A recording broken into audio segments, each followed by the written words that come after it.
Assalamualaikum warahmatullahi wabarakatuh. Terima kasih kembali atas waktu yang diberikan. Selamat siang semuanya. Semoga masih semangat. Kemarin saya terima materi yang disebut tips sukses atau tips sukses. Nah, berarti ini terkait tentang kesuksesan.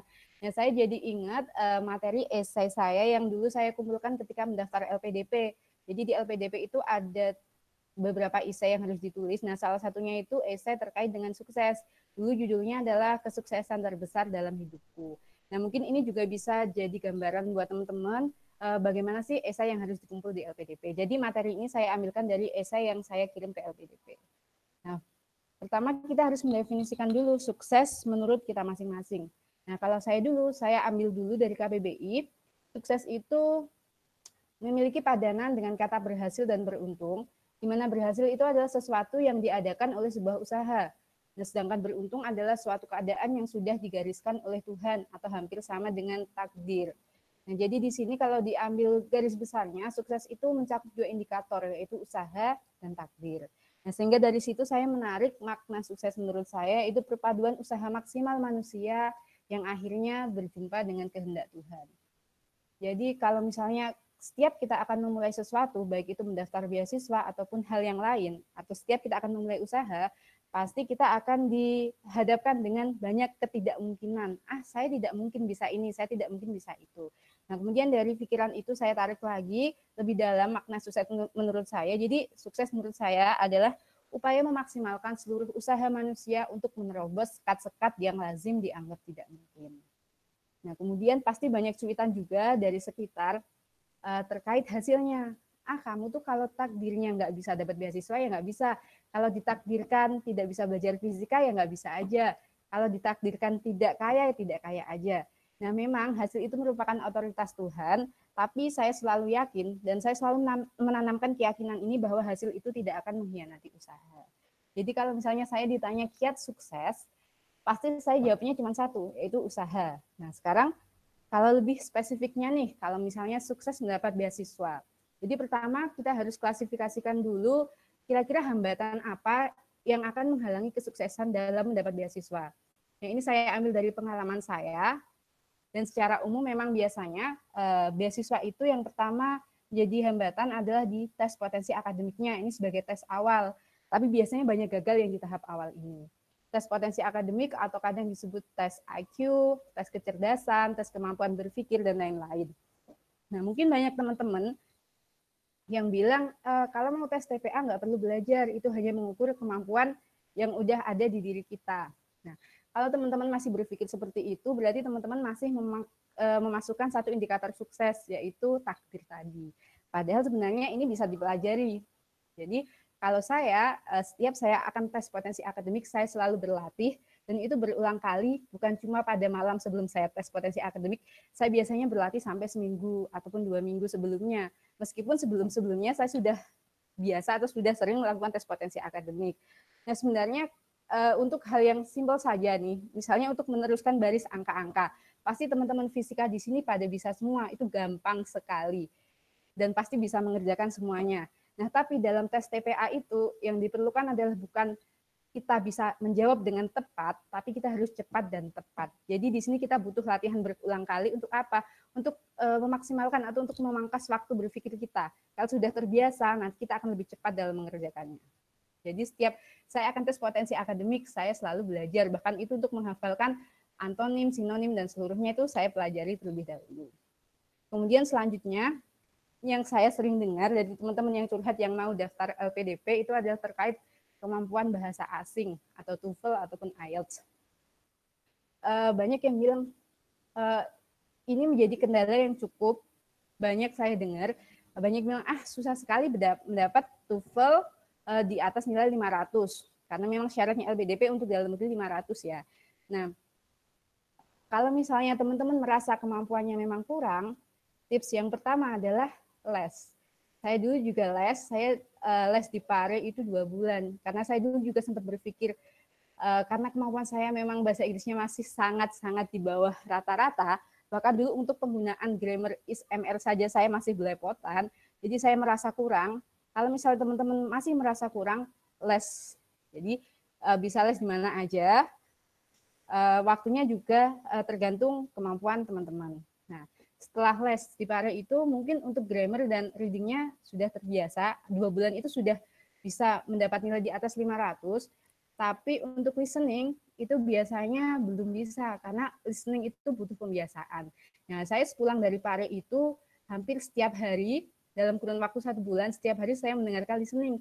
Itu sehari bisa sampai 10 kali lebih, bahkan sebelum saya tidur saya dengarkan. Nah, dari situ saya dapat tips, ternyata dalam soal listening itu kita tidak perlu memahami seluruh kata yang diucapkan sama speakernya. Dari intonasi bicaranya itu kita bisa tahu dia sedang dalam keadaan happy, sedih, ataupun sedang menerima ajakan ataupun menolak tawaran. Nah, jadi karena pembiasaan itu saya jadi semakin peka mendengar listening yang ada di soal-soal TOEFL. Nah, kemudian selanjutnya biasanya nih pihak beasiswa itu adalah mengharuskan kita menulis esai. Biasanya esai yang ditulisnya adalah terkait pribadi kita ataupun kontribusi yang akan kita berikan. Nah, kalau di LPDP itu esainya ada 3, itu ada kontribusi yang akan dilakukan untuk Indonesia, sukses terbesar dalam hidupku, kemudian rencana studi. Nah, kalau misalnya teman-teman merasa belum terbiasa menulis atau kemampuan menulisnya masih kurang, saya dulu juga seperti itu, jangan sungkan minta bantuan pada teman-teman yang sudah terbiasa atau dirasa lebih mampu. Minta bantuannya ini bukan untuk membuatkan, tapi untuk mengkoreksi dan memberi saran. Karena memang esainya ini pribadi kita sekali, jadi nggak mungkin untuk dibuatkan. Kalau saya tulis dulu semampu saya tulis garis besarnya semampu saya, kemudian saya minta teman saya yang sudah biasa menulis karya tulis ilmiah dan esai ini untuk mengkoreksi dan memberikan saran terkait pilihan kata, penataan kalimat, dan lain-lain. Kemudian saya tulis lagi sesuai saran dari teman saya, kemudian saya koreksikan lagi. Nah, seperti itu. Dari pengalaman saya dengar, biasanya banyak yang sedikit menggampangkan esai ini, karena kan biasanya ini formalitas yang menulis esai. Nah, tapi di LPDP, esai ini benar-benar dibaca dan ini ditanyakan ketika kita wawancara. Dan dari yang pernah saya dengar dari cerita teman-teman LPDP yang sudah keterima, itu mereka melalui lebih dari 1 kali tes administrasi hanya karena esainya masih belum diterima.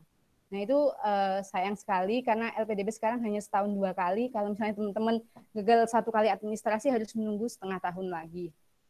Jadi maksimalkan dulu semuanya sebelum daftar beasiswa. Jadi maksimalkan dalam pembuatan esainya, tes potensi akademiknya maupun kemampuan bahasa asingnya. Nah, selanjutnya terkait sukses dalam studi fisika. Tipsnya apa? Tipsnya usaha ya. Usaha untuk apa? Usaha untuk selalu rajin kuliah. Yang pertama ini sama ya, kita klasifikasikan dulu hambatan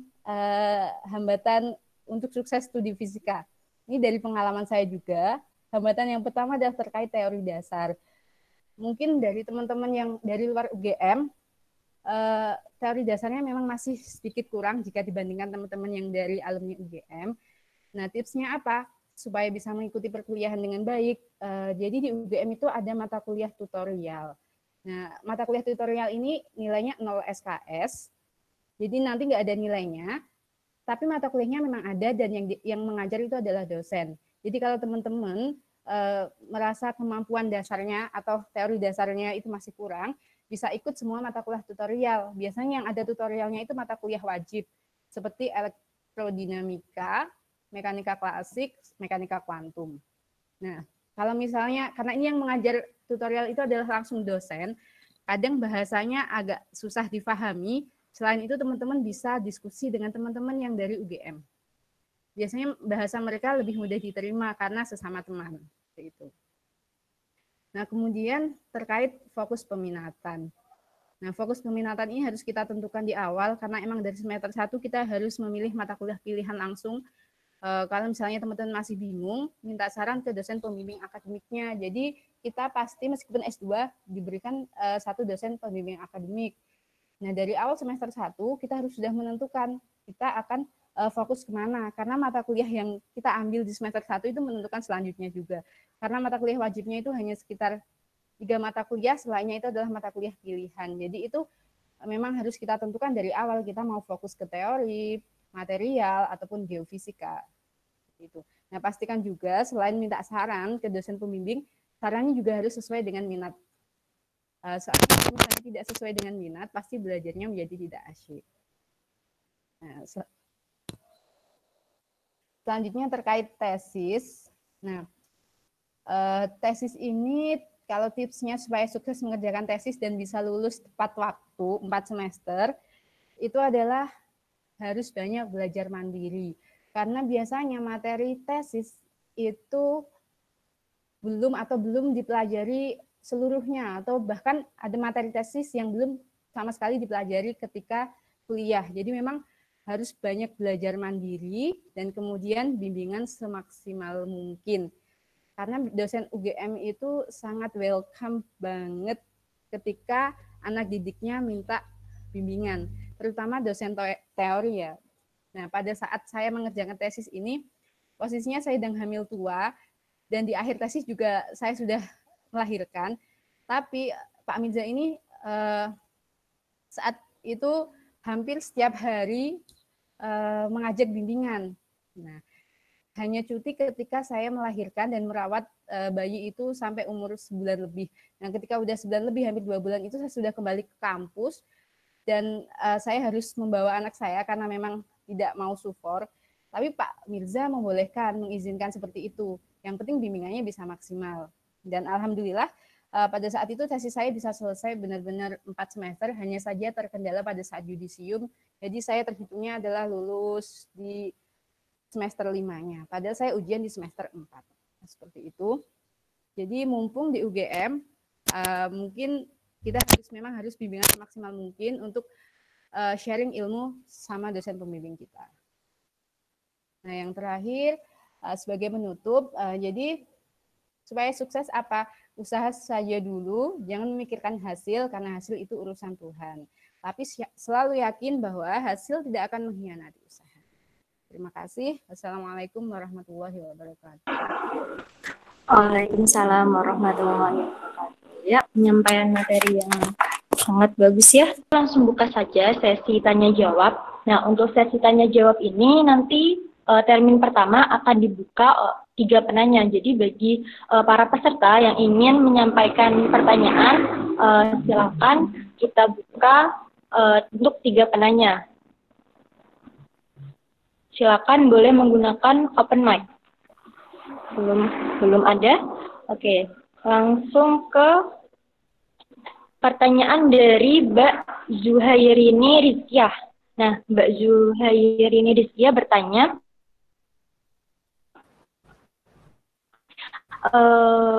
saya mau tanya terkait wawancara LPDP. Nah, Mbak, itu lulusan fisika teori, sejauh kita tahu fisika teori jauh dari aplikasi yang dibutuhkan di Indonesia.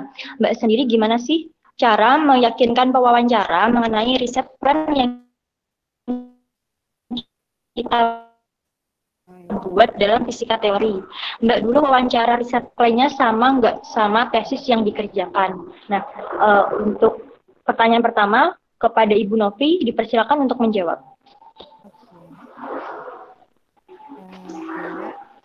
Ini terkait dengan wawancara LPDP ya. Jadi di LPDP itu pas kita wawancara itu ada 3 interviewernya, 1 dari pihak LPDP, 1 lagi dari psikolog, dan 1 lagi dari dosen fisika. Nah, kebetulan biasanya pihak LPDP itu memberikan dosen fisika itu sesuai dengan bidang minat kita. Kalau misalnya fisika teori, saya dulu dapatnya juga memang dosen fisika teori dari ITB. Jadi beliau sama sekali tidak menanyakan apa fungsi dari penelitian yang saya sampaikan. Jadi beliau malah mengapresiasi, pada saat itu malah mengapresiasi ada mahasiswa yang mau belajar fisika teori. Nah, pada saat itu saya hanya disuruh menjelaskan sedikit tentang tesis yang saya kerjakan, dan itu beda dengan yang saya kerjakan sekarang. Dan itu tidak masalah untuk LPDP karena memang riset plan itu hanya rancangan awal, yang kedua adalah bagaimana kita menyiapkan perkuliahannya. Untuk tesis itu mungkin mengikuti perkembangan saat kita kuliah. Mungkin minatnya juga akan bisa berubah pada saat kita kuliah. Nah, seperti itu. Nah, kalau misalnya untuk sebenarnya saya juga menulis sih, tujuan saya kenapa saya ambil fisika teori supaya lebih meyakinkan. Nah, salah satunya adalah karena memang minat fisika teori di Indonesia itu masih sangat rendah, dan saya ingin mencoba menumbuhkan minat mahasiswa fisika teori. Karena saya dari S1 pendidikan, mungkin saya di situ saya menyampaikan, saya pede, saya menyampaikan bahwa memang saya mempunyai kemampuan lebih dalam hal penyampaian materi, karena memang saya sudah belajar teori pendidikan. Nah, di S2 saya ingin mengambil fisika teori, supaya apa? Supaya nanti ketika saya mengajar mahasiswa, saya bisa menyampaikan fisika teori dengan penyampaian yang lebih mudah. Jadi mungkin lebih tepatnya untuk membangkitkan minat-minat mahasiswa yang nanti mungkin saya ajar ketika S1, seperti itu. Oke, Oke, kita lanjut ke pertanyaan dari Mbak Anita. Nih, Mbak Anita bertanya, Mbak Anita dari UIN Alauddin Makassar. Wah, jauh nih. Nah, pertanyaannya saya salah satu termasuk mahasiswa yang berencana melanjutkan S2 ke UGM. Nah, ketika kita ingin mendaftar S2 di UGM, apa saja syarat-syarat atau berkas-berkas yang harus dipersiapkan? Misalnya, IPK minimal berapa dan lain-lain. Terima kasih. Kepada Mbak Novi, dipersilakan. Ini terkait administrasi ya. Saya sebenarnya sudah agak lupa, tapi yang saya ingat tuh, yang penting kalau yang lain misalnya ijazah dan lain-lain itu disiapkan gampang ya. Ada tes potensi akademik, itu kalau UGM mengizinkan dari PAPS itu dari UGM sama TPA dari Bappenas. Kemudian sama skor nilai bahasa asing, kalau yang udah pernah mendaftar beasiswa biasanya kan sudah punya nilai TOEFL. Jadi tinggal aplikasi aja, tinggal apply ke UGM-nya saja, sama rencana tesis sih. Jadi kalau misalnya tes bahasa asingnya itu kita belum punya yang dari TOEFL dari IELTS, bisa juga langsung tes di UGM. Namanya apa ya? ASEP kalau nggak salah. Jadi itu bisa langsung tes di UGM. Begitu juga tes potensi akademiknya juga bisa langsung tes di UGM. Cuman biasanya memang ada jadwal-jadwal tertentu sih. Jadi misal mau mendaftar di periode semester ganjil, misalnya Mei, Juni, Juli, mungkin bisa tes dari Januarinya itu. Karena kan jadwalnya tidak mesti ada dan keluar sertifikatnya juga tidak langsung. Nah, ya, begitu ya dari penjelasan dari Mbak Bu Novi terkait dengan pertanyaan dari Mbak Anita terkait dengan berkas-berkas apa saja yang akan dipersiapkan. Nah, ini ada pertanyaan dari Nurul Embun. Saya mau bertanya, apakah ada sanksi tertentu ketika kita tidak lulus tepat waktu? Misal pengembalian biaya selama studi, itu yang pertama. Terus yang kedua, apakah boleh kita mengambil nantinya S2 dengan beasiswa LPDP, tetapi dengan jurusan yang tidak linear? Adakah tips tertentu? Terima kasih kepada Ibu Novi, dipersilakan. Kalau sanksi dari LPDP yang dimaksud ya, tidak ada sanksi apa-apa sih. Cuman kalau misalnya telat dari 4 semester, bayar sendiri untuk semester kelimanya. Tidak ada pengembalian apabila kita telat studi, nggak ada. Tapi LPDP intinya hanya menanggung biaya studi kita itu untuk S2 hanya 4 semester, seperti itu. Kemudian apakah jurusannya harus linear? Kalau pada waktu saya mendaftar dulu, saya tidak pernah mendengar syarat LPDP itu jurusannya harus linear dari jurusan S1. Yang penting adalah bagaimana kita meyakinkannya bagaimana, meyakinkan melalui esai yang kita tulis terkait kontribusi yang akan kita lakukan. Kenapa kita memilih jurusan S2 tersebut. Jadi memang kita meyakinkan yang pertama adalah melalui esai yang sudah kita kumpulkan ke LPDP-nya, yang kedua adalah pada saat interview. Jadi memang boleh tidak linear, dan ada beberapa teman saya memang tidak linear, tapi kita harus benar-benar mantap sih apa nantinya yang apa kontribusi yang nantinya akan kita berikan dan kenapa kita memilih jurusan seperti itu. Jadi alasannya memang harus kuat jika kita mengambil jurusan yang tidak linear. Bahkan saya dulu juga sempat dicerca kenapa nggak ambil pendidikan lagi, kan udah ambil pendidikan di S1, katanya mau dosen nggak pendidikan aja, seperti itu. Untuk pertanyaan yang pertama tadi, sanksinya? Nggak ada sanksinya. Jadi cuman intinya LPDP hanya menanggung 4 semester. Kalau misalnya lebih berarti harus bayar sendiri untuk semester selanjutnya. Begitu juga dengan biaya harus tanggung sendiri. Jadi tidak ada sanksi apapun dari LPDP. Ya. Saya bisa bertanya lagi, Mbak Linda. Silakan Pak Ardi. Jadi mungkin pengalaman dari Mbak Novi atau yang lainnya yang sudah berhasil mencapai memenuhi syarat-syarat untuk beasiswa itu bisa di-share juga mungkin kepada kita semua. Tadi kan Mbak Novi menyampaikan untuk bahasa Inggris untuk di UGM kan harus 500 ya, minimalnya 500. Nah, kemudian disarankan ada ikut les. Kira-kira bisa nggak kalau misalkan kita itu berlatih sendiri gitu loh, misalkan karena ada kendala lain apalagi kondisi seperti ini kita nggak bisa ke Pare dan seterusnya, berlatih sendiri dengan menggunakan buku TOEFL yang isinya banyak gitu, banyak paket soal, drill latihan sendiri untuk meningkatkan skor TOEFL-nya itu kira-kira memungkinkan nggak seperti itu? Soalnya dulu saya dapat cerita dari dosen, ada mahasiswanya beliau yang dilatih dengan hanya cukup pakai buku TOEFL yang dibeli dari Amerika, kemudian latihan selama 1 bulan, hasilnya meningkat pesat gitu. Nah, kira-kira kondisi seperti ini memungkinkan nggak itu? Ya, terima kasih Pak Ardi. Tadi saya sarankan les itu jika perlu. Biasanya yang perlu les itu memang yang kemampuannya masih sangat-sangat kurang di bahasa Inggrisnya. Kalau memang sudah berada di rata-rata ataupun merasa sudah sedikit mampu untuk mengerjakan bahasa Inggris sudah sedikit mampu, cukup melalui buku itu bisa Pak. Karena saya dulu awalnya memang juga belajar dari soal TOEFL di buku. Kemudian saya koreksi sendiri pakai kunci jawaban di belakangnya dan biasanya ada pembahasannya. Listeningnya juga sebenarnya saya lebih banyak ke belajar sendiri sih Pak. Tidak satu itu listeningnya hanya beberapa kali saja. Cuman kalau memang les itu biasanya langsung, misalnya kita ambil materinya Google, memang langsung ke tips-tipsnya, bukan teori bahasa Inggris secara umum. Jadi mungkin jadi lesnya itu sudah tahu kira-kira soal TOEFL itu sekitaran seperti apa, tipsnya mengerjakan secara cepatnya seperti apa gitu. Biasanya cuma dari menghitung verbnya yang ada atau apa itu, jadi bisa lebih cepat mengerjakannya. Cuman dari belajar sendiri juga sebenarnya bisa. Dan efektif juga saya dengar dari teman-teman yang belajar sendiri pakai buku. Baik, terima kasih untuk jawabannya. Selanjutnya bisa tanya dulu ya sebentar ya. Ya Pak Irman, silakan. Ya, untuk Mbak Novi, ini kan kalau misal bahasa Inggris itu minimal 500 ya untuk TOEFL misal, itu kan untuk jalur reguler. Sementara di LPDP kan masih ada beberapa jalur lain, misal yang afirmasi atau yang lain. Iya. Kebetulan saya juga dari jalur itu dulu gitu. Kalau untuk yang sekarang ketentuannya seperti apa ya? Misal yang bidik misi ada kasus apa namanya? Ada jalur khusus atau gimana gitu? Oh iya. Terima kasih.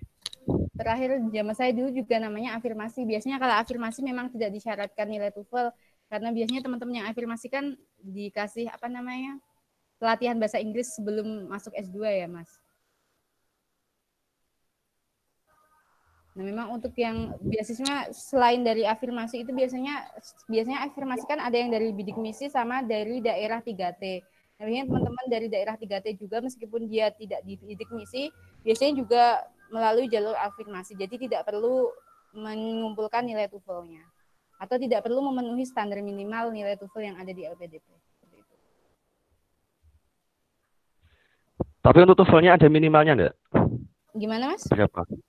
Ada minimalnya enggak? Berapa untuk sekarang? Yang jalur afirmasi ya? Iya. Saya lupa sih pas. Tapi kayaknya teman-teman yang saya jalur afirmasi itu hanya sekitar 400 sekian sih yang saya pernah dengar. 410, 400 sekian seperti itu. Jadi mungkin tidak ada syarat minimalnya untuk TOEFL, mungkin untuk yang 3T ataupun yang bidik misi. Tapi saya nggak tahu juga aturan yang sekarang, saya masih kurang menyimak. Ya kalau zaman tahun saya belum ada minimal malah. Iya. Mas Irman Ya, tahun berapa ya? Tahun 2014. Masuk 2015 S2. Oh iya. Kalau 2016 kayaknya juga memang belum disampaikan untuk afirmasi syarat minimalnya juga sih. Oke, makasih. Ya. Baik, selanjutnya masih ada pertanyaan. Iya, ada pertanyaan dari Muhammad Rafdinal Setyoko. Saya Aulia, mohon maaf bertanya.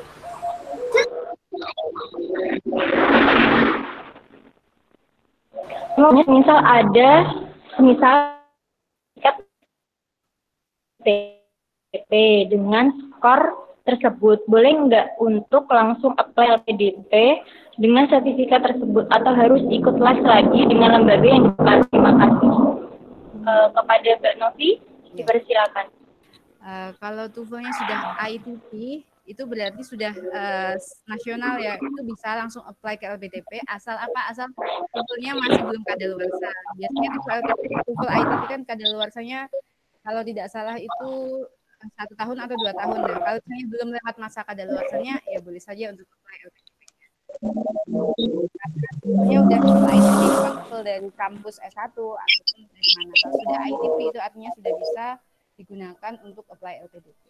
Jadi seperti itu ya Mbak Auli, Ibu Aulia. Oke, selanjutnya boleh nih pertanyaan lagi. Ada lagi yang ingin bertanya?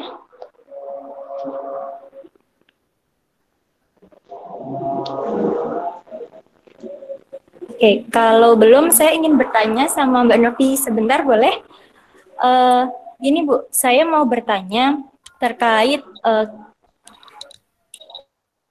kan sudah dijelaskan tentang tips-tips untuk mendapatkan beasiswa. Nah, seringkali kita tuh merasa jenuh, bosan, terus ada beberapa gangguan segala macam lah. Nah, apa saja tips-tips biar kita tuh bisa istiqomah untuk menggapai atau mendapatkan beasiswa S2 itu? Terima kasih. Ibu Novi, Ya, boleh berkenan untuk menjawab? Jelas sering merasa apa ya tadi?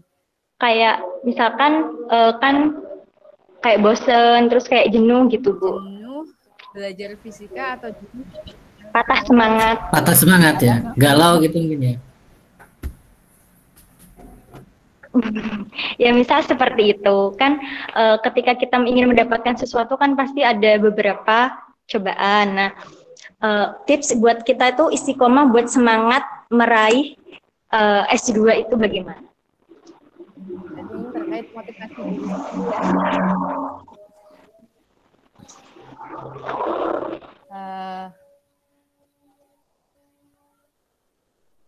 Jangan itu sih, kalau dari saya jangan terlalu lama menganggur.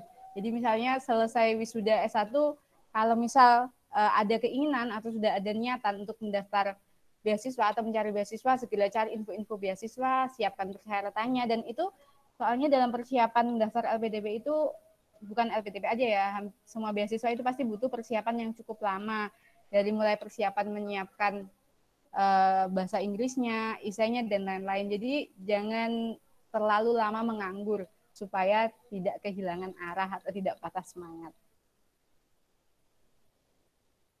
Kemudian diingat-ingat lagi niatnya atau motivasi sendiri aja, tujuannya kita itu apa. Tujuannya ingin studi S2, terkendala biaya, oke, baik, kita mencari beasiswa. Jadi kemudian diingat-ingat lagi aja tujuan kita itu apa, kemudian dan jangan terlalu lama menganggur, itu sih menurut saya. Dulu saat saya menunggu pendaftaran UGM juga, itu sebenarnya saya juga sempat patah semangat. Ini kok LPDP setahun kemudian baru boleh kuliah, ini saya harus ngapain? Nah, supaya saya tidak terlalu lama menganggurnya, itu saya putuskan untuk menikah. Kalau misalnya menikah ikut suami di rumah mertua, pasti nggak bakal menganggur kan itu. Udah nyapu, masak, dan lain-lain. Nah, dari situ saya tidak pernah kehilangan semangat. Gitu.